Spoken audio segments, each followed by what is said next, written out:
Hello to everyone who is watching us out there. Welcome to Logical NDE, a space where we share accounts of people's near-death experiences that they share with us.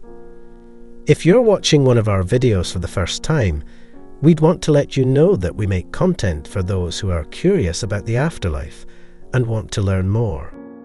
For our devoted listeners, indeed, it certainly appears to be the absolutely ideal hour in time to settle with a good cup of tea and keep on going to savor today's session as we continue discussing the near-death experience of Ms. Renai Mendes. Ms. Renai experienced her near-death experience where she transformed into a witch. Let us discover the claims Ms. Renai makes through her narrative in her own words. It was the spring of the year 2014 when my life turned itself upside down. I had a big family and my parents kept us all together throughout all of our lives when we stayed together. That summer, we had decided to go on a trip to Europe to spend some quality time together. It took us a whole month of planning to be able to execute out our trip. We were all super excited. It wasn't the first time we were moving out together, but it was definitely the first time we were moving out of the country on a whole month's vacation.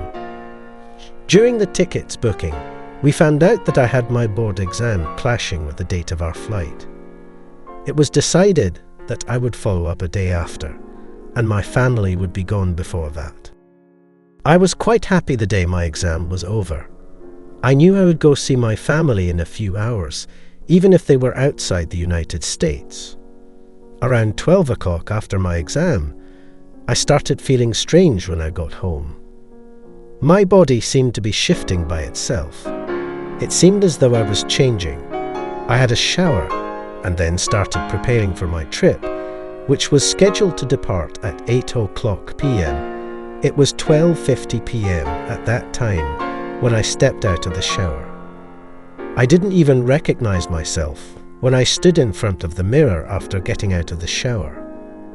My once brown hair had entirely become black, and it had curled up from straight to curly. While walking down the stairs to the kitchen, I felt like someone suddenly smacked me in the head with something so sharp. It felt as if they had dug it into my brain and started twisting it inside. Because the pain was so unbearable, I lost all consciousness. My soul was being taken from me. I could feel it. I was going to pass away. It was a difficult emotion to describe. I was in excruciating pain. Suddenly, I passed out. When I woke up, I found a woman staring at me, whispering a lot of words in a language I didn't know. She looked horrendous, with blood dripping from her face. I screamed and backed off, but I was all tied up and couldn't even move an inch. The woman started shrieking with laughter. I tried to call for help, but there was no one around. She then lit up a fire and started chanting some spells. Suddenly, a group of women appeared, and they all began dancing around the fire. I found my body compelled to dance with the women there. I was released from the ropes quite magically as I joined them in their dance. I felt a push from behind me and was immediately flung into the fire. I was frightened at first, but soon realized I wasn't in any danger. I was unable to digest it because it was so unexpected. That is when the woman who I had first seen came with some red powder and threw a bunch of it over my face. "You've been called Renai," she said. "As one of us, you have been selected." I was initially startled, but I soon understood why. I had been transformed into a witch. I'd been reincarnated. I made an effort to recall what had transpired, but my mind was completely blank. Someone had killed me in the previous world, but I didn't remember who it was. If you enjoy listening to stories like this one, make sure to subscribe to our channel and hit the bell icon to remain updated with our new posts.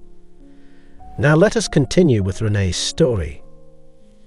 My dress turned into little more than rags in the blink of an eye.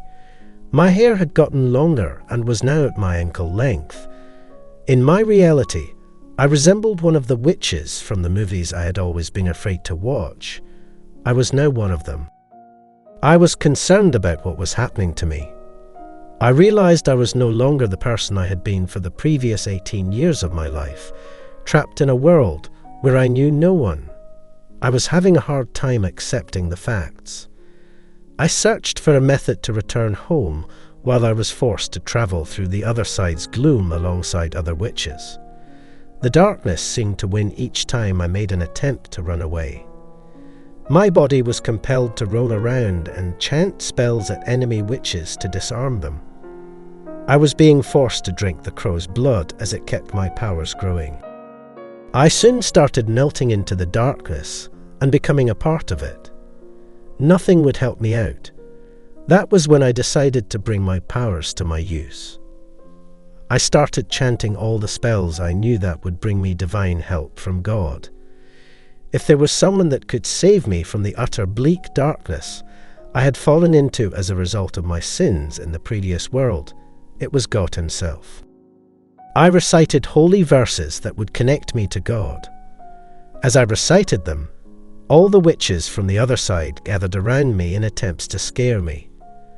They took over their ugliest looks to shatter my faith and win over my body. I recited the verses as much as I could, and the chants of the witches grew louder. They were also multiplying in numbers, and for a moment I thought they were going to kill me. That was when I realized I had already been killed. They could do nothing to harm me. I recited the verses more and more until my voice started dying out. I screamed in fear and begged God to help me as the witches all dropped themselves over me and grabbed me.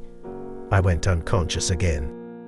When I woke up again, I found myself sprawled all over the stairs of my house. I sat straight up and looked around. I spotted the wall clock, and my body went cold to see that it was just 1 p.m. Only 10 minutes since I had passed out. I got up to check for the wound in the back of my head and was surprised to find there was nothing at all. The pain had almost magically disappeared too. I ran around the house, frantically looking for my phone, and immediately called up my dad. He picked up and sounded very worried when I told him what had happened.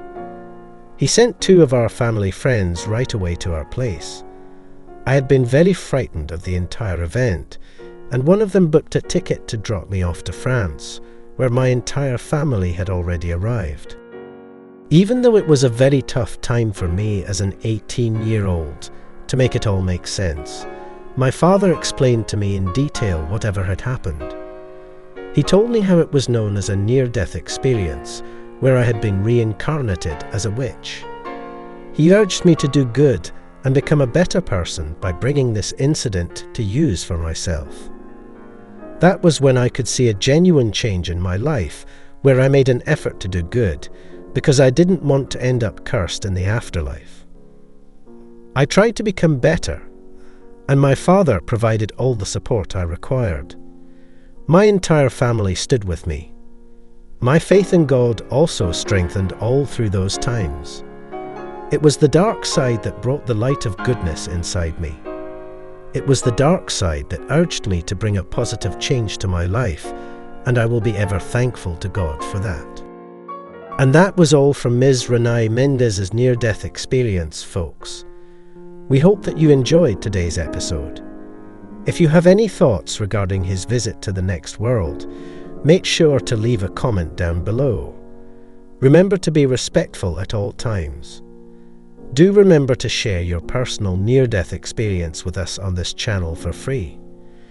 In case you really like this video, make sure to give it a thumbs up and spread it among friends who share the same interest of knowing about the afterlife experiences as you. Till the next time, stay blessed.